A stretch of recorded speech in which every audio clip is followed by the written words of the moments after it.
Hello and welcome back to Rage Gaming and more Elden Ring and a new tier list video for the patch 1.08, which had more changes than you might first think. But now it's time to talk Ashes of War, so we have our tier list here, S, A, B and C. These in my opinion are the best neutral Ashes of War in the game, so if it's on the list, even if it's C, I do think it's pretty good. But we have a lot to talk about today, so we're just going to get right into it. Starting from the bottom, we're going to talk about Unsheath, which remains unchanged this patch. A great Ash of War due to its simple nature. You activate and hold, and then you can either do a light or a heavy, the heavy being generally the better option, dealing more damage and also staggering targets. A fantastic early game PvE option, but a relatively useful one in PvP, just a bit power crept by literally better options like Moonveil doing the same thing, but with way more damage. So other Ashes power creep this heavily, but I must acknowledge that it's a useful Ash of War, especially in the early to mid game. Another Ash of War with no changes that remains good, despite the fact that it used to be an absolute king, is of course Hoarfrost Stomp, which is a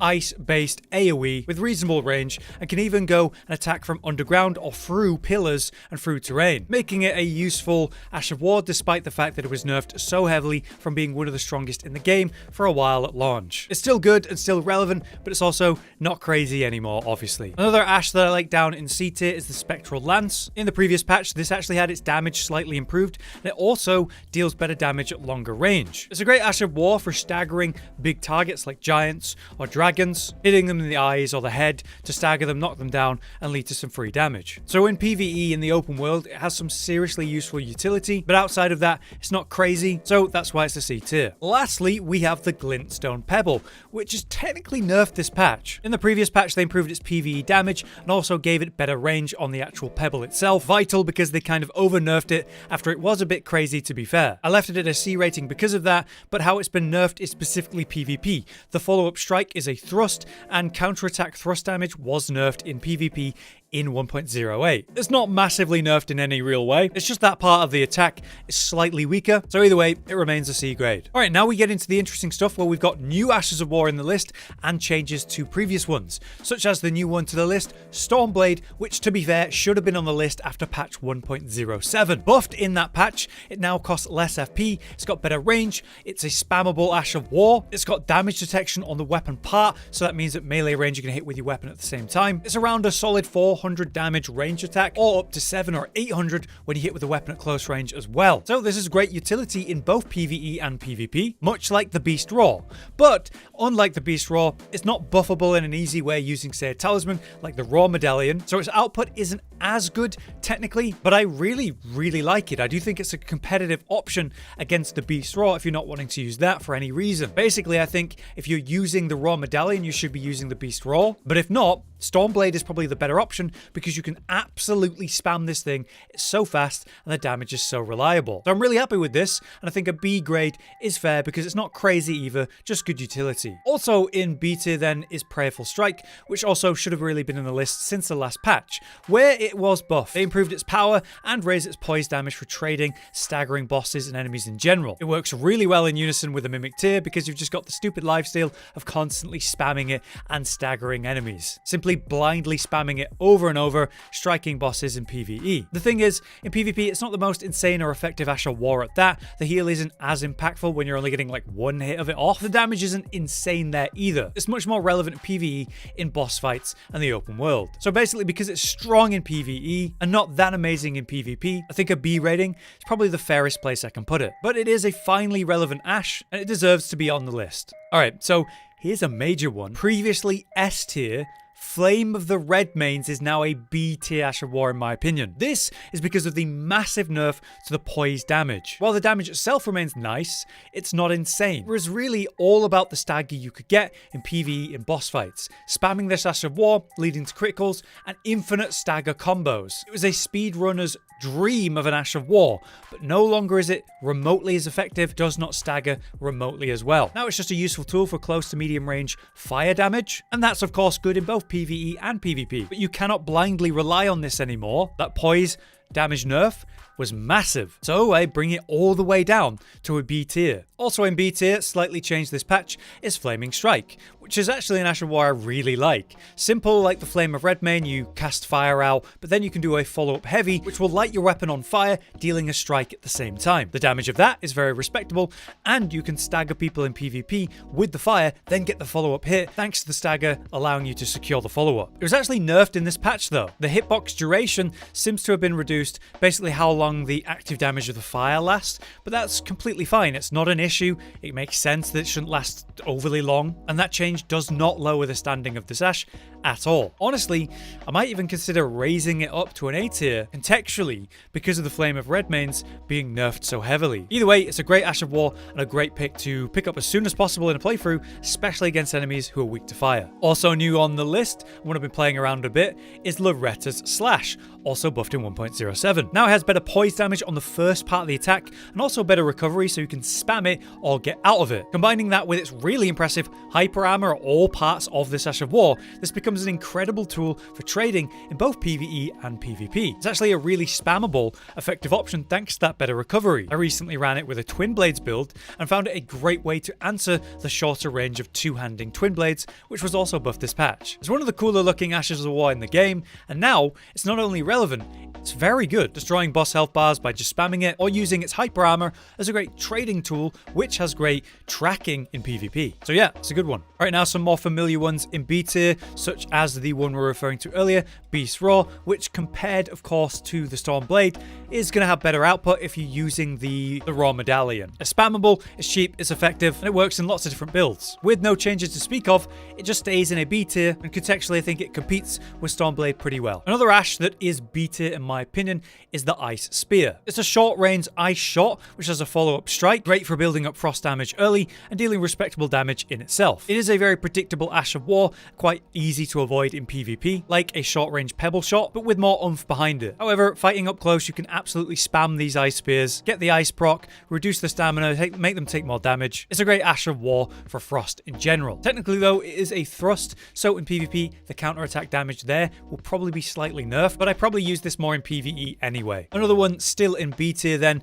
is the Glint Blade Phalanx, which was made cheaper on the FP in the previous patch, but other than that it's just a nice utility Ash of War, giving you a magic range option. You can also enhance these, much like any ranged Ash of War, by say giving your weapon bleed or fire to give it that element or status to the ranged effect of this Ash of War. That can be really useful with like a ranged burst style, but since it's got no other changes this patch or the previous patch, it stays at a B tier for me. Finally, we have the Phantom Slash, which was actually buffed in the previous patch, but not in a majorly interesting way. It's got better directional control and it's got better recovery, meaning you can combo it really well or get out of it better. That is important and a good change for this one. And recently I realized you can target enemies and then cancel the target to use the follow-up strike to reposition, attack around you while the ghost attacks a target in another way. It's a really cool Ash of War, one of the coolest in the game, effective in both PvE and PvP, just not seen that often because it's on weapon types that aren't as popular. It is good, but it's also not insane, so again, B tier. Alright, we're moving up to the A tier now, starting with another one that's been newly introduced to the list in this video, the Crag Blade, which was ridiculously buffed in 1.07. The buff lasts longer, you get more poise damage on it. It's basically putting your weapon in the ground, covering it in rock, and now you're a trading machine. That's massively important in this patch, where poise damage and trading using poise is vital. Heavier armor sets and poise-based builds are actually really strong now. Crag Blade is basically made for that. In fact, the buff was so strong in 1.07, they walked it back a bit in the current patch of 1.08, no longer having as much poise damage, but still more than it used to, and still undeniably a really useful tool. I put these on smaller weapons like fist weapons to allow for incredible trading, and I find it a very powerful and yeah, just really strong Ash of War that can go on bigger like colossal weapons too to really secure the trading options with the slower strikers. If for any reason you need poise in your build, this should be something you should consider. It is very good. Next we have the duo thrusting Ashes of War, which are pretty interchangeable in effect. We're talking about Piercing Fang and Impaling Thrust at the same time. Both were buffed in the previous patch to have better motion speed, attack power, recovery, and Piercing Fang even has better poise damage, making it the better of the two in my opinion because of that. But it is really splitting hairs in my opinion. Thrust counter damage is worse in PvP though in the current patch, so both of them do take that hit here, but again, it's not relevant enough to damn these Ashes of War in any way. They're still phenomenal and deserve to be at least A tier. Either one is great. It really comes down to preference, I suppose, but I do think the one with more poise damage is going to be more relevant in PvP. Also in A tier then, and still here, is the Stormcaller Ash of War, which is super good due to its massive damage, massive poise, which is even more relevant in 1.08, and in the previous patch it was made faster, it's got better damage, and it's got huge poise buffs as well as being made bigger. So it's actually insanely good in this patch. I love this thing in both PvE and PvP. If anyone ever tries to face me and trade with me, they will lose as I swing this around and do the follow-up big hit. In PvE, I can just blindly rely on this Ash of War because it's just got so much power to it. We can enhance it further with giving it bleed or fire or whatever buffs, and just make it an absolute machine. I've done a couple builds with this and I find it very strong. Also very strong, thanks to the buffs in the previous patch, is still Bloody Slash. You're trading a bit of health for a massive hit. With the reductions to status build-up, this is actually a great way to get bleed early in the build. They buffed up the stats build-up possibilities with this Ash of War specifically. They gave it way more damage and better recovery, so it combos really well, or you can get out of it smoother. Last time I brought this up from a B to an A because of these changes, and nothing really changes now. It is a super effective Ash of War in all content. You just have to trade a little bit of health each time you use it, so it's something to keep in mind. Lastly, in A tier then, it's still Sword Dance, which has you spin around with many weapons and then do a follow-up slam strike as the end of the combo lands. In the previous patch, it's got better recovery, meaning it combos slightly better. I love this on a lot of different weapons, and it's a great early Ash of War you can get at that, but I don't think it's broken, so I don't think it's worthy of S tier still to this day. You'll see it common enough in PvP, and it's a top tier pick for Ashes of War in general. But now we finally come to the S tier, which hasn't really changed in this patch, so let's blast through it. Firstly, Bloodblade was made an S tier pick last time due to its massive damage buff and the damage detection on the weapon part, so you can use this at close range and absolutely shotgun blast people with damage and bleed build up. This is one of the best ways to get bleed, burst, pops right now in the entire game. It's one of the best ways to burst down bosses, and it's insanely effective in PvP because of that as well. You can entirely rely on just this Ash of War in all content where bleed is relevant, and that's why it's obviously S tier and remains that. Just like Seppuku, which is no longer what it once was. Obviously, they've made it deal more damage to you when you use it, the effect you get less AR, and the blood buildup is not as stupid as it was. However, it's still really good. If you have two weapons with Seppuku on, you're a bleed machine, you're terrifying, and that has not changed. There's just a bit more of a cost to actually running it, and that's fair enough. But that doesn't mean it's not S tier, it certainly is. Next, we have the two pretty interchangeable options of the Giant's Hunt and obviously Lion's Claw. These can go on a variety of weapons, most commonly seen on strength weapons and colossal swords at that. Between the two, Giant's Hunt was actually buffed in the previous patch to have better recovery, but more importantly, better poise damage, allowing for better trading and staggering in PvP and PvE. So between the two, I think it's slightly better because of that, but it is of course more of a thrust. So in PvP, its damage is technically worse in the counterattack aspect. They're super interchangeable because of that, but both incredibly strong where you can entirely rely on them in both sides of the content. But I suppose you can get Lion's Claw a bit earlier, so maybe that weighs into your personal rating. Lastly, we have the Royal Knight's Resolve,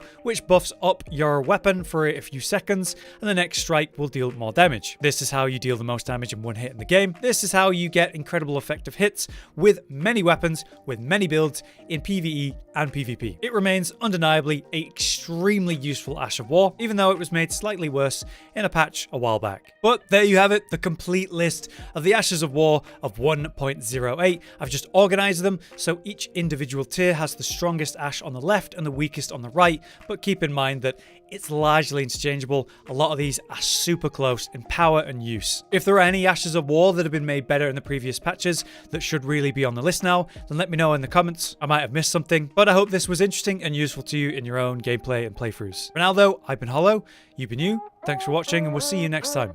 Josh, Cotton, and Hollow with the videos, dropping the humor like a hammer on your tippy toes, bringing entertainment on a daily arrangement to take our insanity and turn it into entertainment. Yes, I said entertainment twice, to reiterate that it is nice to look into your faces on a mostly daily basis when you let us in your homes to make the whole world a stage. Goodbye.